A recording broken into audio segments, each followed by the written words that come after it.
অচিন্ত কুমার সেনগুপ্তের 22শে শ্রাবণ। ঘরে দূরে বারান্দায় গলিতে সিঁড়িতে বাঁকে কোণে আনাচে কানাচে শত শত ক্রমাগত দীপ জেলে দেওয়া বিচিত্র বর্ণালী, আলো দিয়ে ভরে তোলা যেখানের যত কিছু ফাঁক। নাম তার 25শে বৈশাখ। তারপরে অন্ধকারে মৌনের সে মহান মন্দিরে উচ্চতম চূড়ে নিজে এক দ্বীপ হয়ে জ্বলা, সংকেতে সুন্দর স্থির অভ্রান্ত দর্শন। নাম তার 22শে শ্রাবণ। শুধু দীর্ঘ পথ চলা, পথে পথে গান গেয়ে যাওয়া, নানা ছন্দে ললিতে বিভাসে, দিনে রাতে ঘাতে প্রতিঘাতে উল্লাসে উদাসে। তারপরে স্তব্ধতার দেশে শাশ্বতের সুর দিয়ে ভরা নিজে এক হয়ে ওঠা গান, অনন্তের অতল আহ্বান। শুধু পাওয়া, ধরে রাখা, তুলে রাখা সঞ্চয়ের ডাক 25শে বৈশাখ।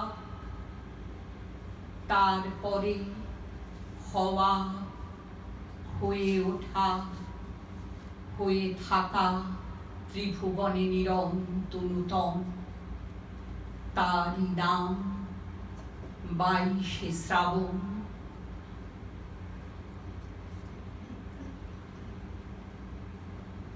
আমার দ্বিতীয় কবিতা রবীন্দ্রনাথের লিপিকা কাব্যগ্রন্থের কথিকা। আজকে আমরা স্বরাঙ্কনের আয়োজনে রবীন্দ্র প্রয়াণ দিবস স্মরণে এখানে মিলিত হয়েছি। খুব দুর্ভাগ্যজনকভাবে গতকাল খুব দুঃখজনক ঘটনা আমাদের প্রতিবেশী দেশ, যেখানে যে নাম মানে আমাদের আবেগের নাম বাংলাদেশ, সেখানে ঘটে গেছে। আমরা আশা রাখি মানুষের শুভ বুদ্ধির উপর, এবং সত্যি সত্যি তো অন্ধকার তো খুব বেশি দিন থাকে না, অন্ধকার কেটে যাবে এই ভরসা নিয়ে আজকে আমার শ্রদ্ধার্ঘ কথিকা। এবার মনে হলো মানুষ অন্যায়ের আগুনে আপনার সমস্ত ভাবি কালটাকে পুড়িয়ে কালো করে দিয়েছে।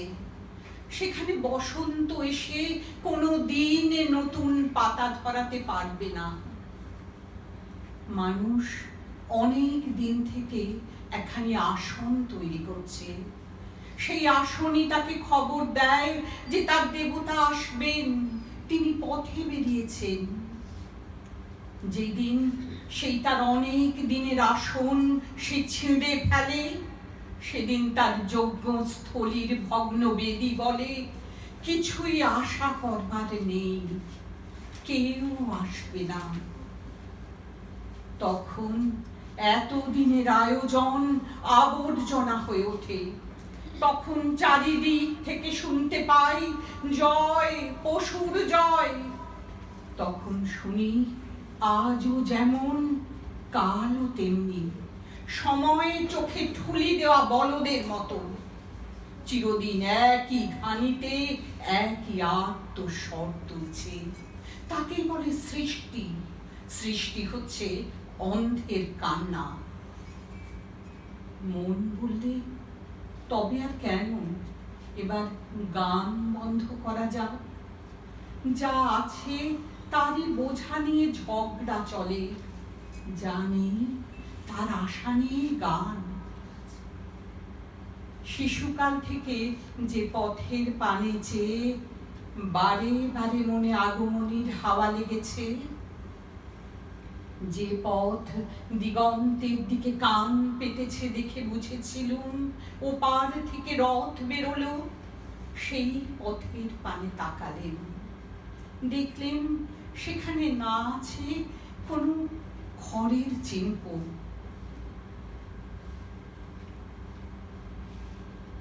শিশুকাল থেকে যে পথের পানে চেয়ে বারে বারে মনে আগমনীর হাওয়া লেগেছে, সেই পথের দিকে তাকালেন, দেখলেন সেখানে না আছে কোনো আড়ম্বর, না আছে কোনো খড়ের চিহ্ন।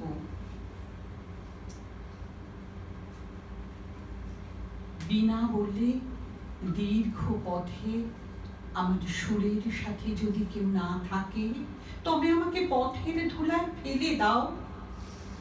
তখন পথের ধারের দিকে চাইলেন, চমকে উঠে দেখি ধুলোর মধ্যে একটি কাঁটা গাছ, তাতে একটি মাত্র ফুল ফুটেছে।